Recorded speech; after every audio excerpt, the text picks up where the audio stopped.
नदी किनारे बसे हरिपुर गांव की सुबह की बात है।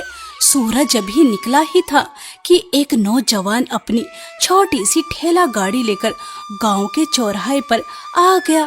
उसकी ठेला गाड़ी पर एक छोटा सा चूल्हा था, एक बड़ी सी देग थी और उस देग पर लिखा था राम किशन का ढाबा, ताजा खाना सच्चा दाम। राम किशन की उम्र कोई 27-28 साल रही होगी। चेहरे पर मेहनत की चमक, आंखों में एक अजीब सा सुकून और होठों पर हमेशा एक छोटी सी मुस्कान। वो चूल्हा जलाता और गुनगुनाते हुए काम में लग जाता है। आज हरिपुर गांव, कल सोनपुर, परसों मेहंदीपुर। भगवान ने चलने वाले पैर दिए हैं और बनाने वाले हाथ, बस यही काफी है। गांव के कुछ मजदूर सुबह सुबह खेतों की तरफ जा रहे थे। उनमें से एक रुका। अरे भाई, इतनी सुबह सुबह क्या बन रहा है? गरम गरम दाल रोटी भाई, बैठोगे? दाम कितने? पेट भर दाल रोटी, बस 10 रुपये। 10 रुपये में पेट भर? हाँ भाई, मजदूर का पेट भरा हो तो काम भी अच्छा होता है। हरिपुर गांव में एक ही होटल था जिसका नाम था श्याम भोजनालय। उसका मालिक श्यामलाल बहुत घमंडी था। वो खाने में मिलावट करता था। दाल में पानी ज्यादा, रोटी छोटी, दाम ज्यादा, और अगर कोई शिकायत करे तो पसंद नहीं है तो दूसरे गांव जाओ, यहाँ और कोई होटल नहीं है। गांव वाले मजबूरी में उसका खाना खाते थे। उस दिन जब राम किशन की ठेला गाड़ी चौराहे पर लगी तो श्यामलाल ने, यह कौन आ गया? मेरे इलाके में कोई और ढाबा नहीं चलेगा। वो सीधे राम किशन के पास आया। ए सुनो, यह गांव मेरा है, यहाँ से अपनी गाड़ी हटाओ। भाई साहब नमस्ते, मैं कोई दुश्मन नहीं हूँ, बस थोड़े दिन के लिए यहाँ आया हूँ। खाना बेचूंगा और आगे निकल जाऊंगा। मुझे कोई फर्क नहीं पड़ता तुम कितने दिन के लिए हो, यहाँ से जाओ।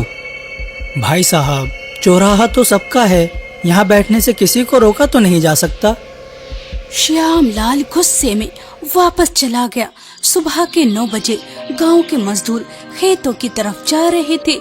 एक मजदूर राम किशन की ठेला गाड़ी के पास रुका। भाई क्या मिलेगा?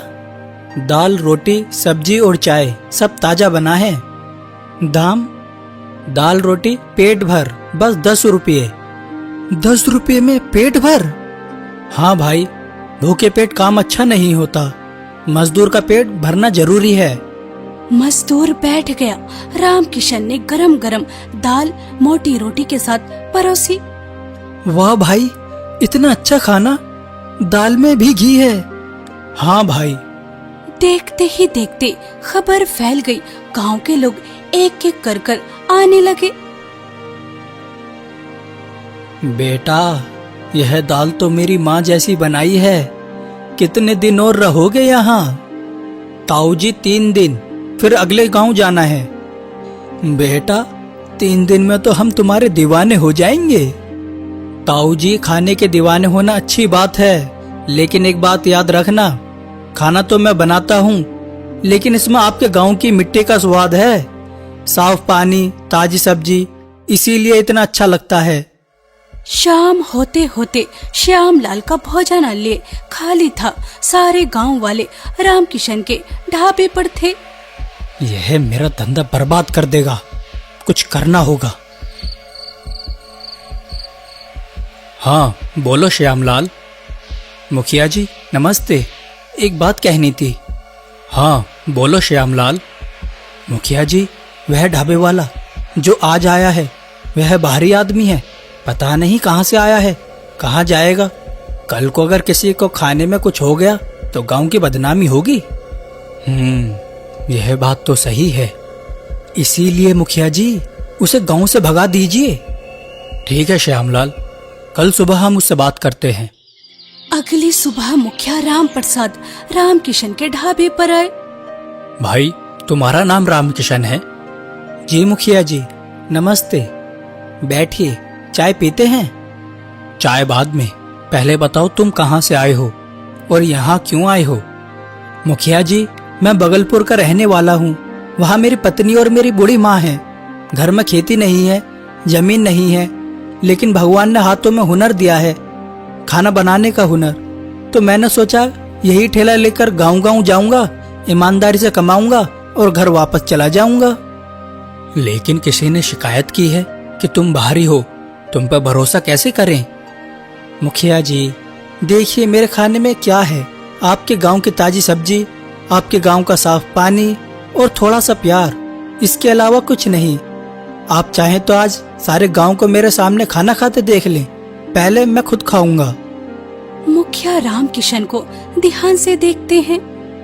यह आदमी सच बोल रहा है, इसकी आंखों में ईमानदारी दिखती है। ठीक है रामकिशन, लेकिन एक बात याद रखना, इस गांव में कोई गड़बड़ी नहीं होनी चाहिए। जी मुखिया जी, मैं आपका भरोसा टूटने नहीं दूंगा। दूसरे दिन रामकिशन का ढाबा फिर लगा। एक बुजुर्ग महिला वहाँ आई। बेटा, मेरे पास आज सिर्फ 5 रुपये हैं, कुछ मिल सकता है क्या? अम्मा जी आइए, बैठिए, आज आपका खाना मेरी तरफ से। नहीं बेटा, मैं मुफ्त में नहीं खाऊंगी। अम्मा जी मुफ्त नहीं, आपके 5 रुपए हैं, बाकी 5 रुपए आप जब चाहें दे देना, कोई जल्दी नहीं है। बेटा, तो जैसे इंसान अब कहाँ मिलते हैं। तभी गांव का एक आदमी आता है। भाई, आपके पैसे गिर गए थे, यह लो। रामकिशन ने देखा 20 रुपये। यह तुमने बहुत अच्छा किया, आओ बैठो, आज का खाना मेरी तरफ से तुम्हारे लिए मुफ्त। सच में भाई? हाँ भाई, ईमानदारी का हमेशा फल मिलता है। श्यामलाल ये सब दूर से देख रहा था।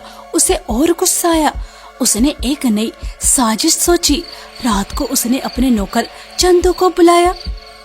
चंदू, कल सुबह रामकिशन के ढाबे पर जाओ, खाना खाओ और फिर शोर मचाओ कि पेट में दर्द हो रहा है, खाने में कुछ मिला था। ठीक है सेठ जी। अगली सुबह चंदू रामकिशन के ढाबे पर आया। उसने दाल रोटी खाई और वो शोर मचाने लगा। अरे, पेट में बहुत दर्द हो रहा है, इस खाने में जरूर कुछ था। तभी पास में बैठे बुजुर्ग ताऊ ने चंदू को पहचान लिया। अरे हाँ, यह तो श्यामलाल का नौकर चंदू है। चंदू, यह क्या नाटक कर रहे हो? चंदू घबरा गया। गांव वाले एक एक करके इकट्ठा हो गए। हा हा हा, यह तो श्यामलाल का चंदू है। चंदू को सच बोलना पड़ा। माफ करना, सेठ जी ने भेजा था, मुझे माफ करो। चंदू भाई, कोई बात नहीं, लेकिन एक बात याद रखना, गलत काम से कभी फायदा नहीं होता। तुम मेरे ढाबे से एक रोटी और खाओ और जाओ। रामकिशन भाई, आप सच में बहुत अच्छे हो, मैंने गलत किया था। जब मुखिया राम प्रसाद को ये सब पता चला तो उन्होंने श्यामलाल को अपने पास बुलाया। श्यामलाल, क्या ये सच है कि तुमने चंदू को रामकिशन के खिलाफ भेजा था? मुखिया जी, वह मेरा धंधा बर्बाद कर रहा था। धंधे में मुकाबला होता है श्यामलाल, लेकिन किसी के खिलाफ साजिश नहीं। यह तुमने बहुत गलत किया। रामकिशन के खाने में गड़बड़ी बताने से उसकी रोजी रोटी चली जाती। उसके घर में पत्नी और बूढ़ी माँ है, क्या यह सोचा था तुमने? श्यामलाल का सिर झुक गया। मुखिया जी, मुझसे गलती हो गई, अब तुम रामकिशन के पास जाओ और माफी मांगो। श्यामलाल को ये बात दिल पर लगी। श्यामलाल रामकिशन के पास आया। रामकिशन भाई, मुझे माफ करो, मैंने तुम्हारे साथ बहुत गलत किया। श्यामलाल भाई, माफी की कोई जरूरत नहीं, लेकिन एक बात पूछूं? पूछो। तुम्हारी दुकान पुरानी है, तुम्हें खाना बनाना जरूर आता होगा, फिर लोग क्यों नहीं आते? मैं थोड़ा ज्यादा कमाने की कोशिश करता था। देखो भाई, ज्यादा कमाने की चाहत बुरी नहीं, लेकिन एक राज की बात बताऊं, जितना ईमानदारी से कमाओगे वह पैसा टिकता है। वह खाना जो प्यार से बनाओ वह याद रहता है। अगर तुम भी सही दाम में अच्छा खाना दोगे, तुम्हारी दुकान भी चलेगी। और मैं तुम्हें अपनी दाल की रेसिपी भी बताऊंगा। क्या तुम मुझे अपनी रेसिपी दोगे? हाँ भाई, मैं तो कल चला जाऊंगा, लेकिन तुम यहीं रहोगे। तुम्हारी दुकान अच्छी चले इससे गांव को फायदा होगा। श्यामलाल की आंखों में आंसू आ गए। तीसरे दिन रामकिशन जाने की तैयारी कर रहा था। सारा गांव उसे विदा करने आया।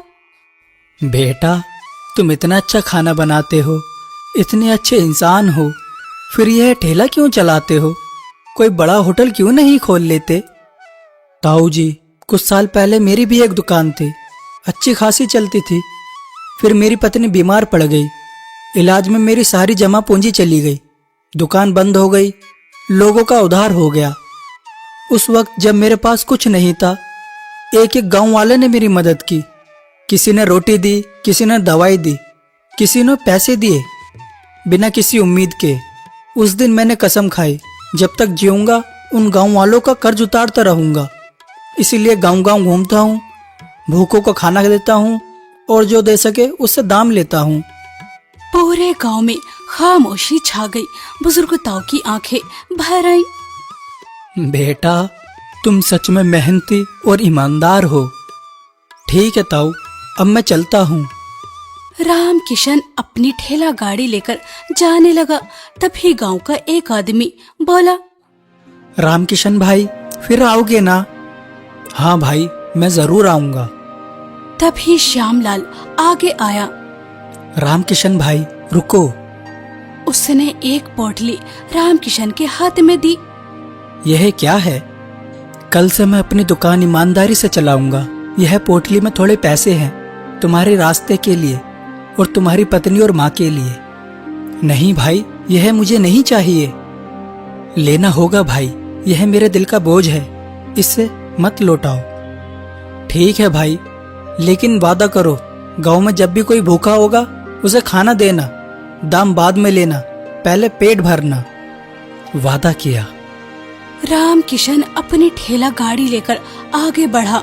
उसकी गाड़ी पर लिखा था, रामकिशन का ढाबा, ताजा खाना, सच्चा दाम। वो गुनगुनाते हुए आगे बढ़ता रहा। आज हरिपुर गांव में अच्छा काम हो गया। कल सोनपुर जाना है, पता नहीं वहाँ कौन भूखा होगा। भगवान ने चलने वाले पैर दिए हैं और बनाने वाले हाथ, बस यही काफी है। रामकिशन की ठेला गाड़ी धीरे धीरे क्षितिज में गायब हो गई और हरिपुर गांव में श्यामलाल के भोजनालय पर एक नई तख्ती लगी। श्याम भोजनालय रामकिशन की रेसिपी से बना ताजा खाना, पहले खाओ फिर दाम देना।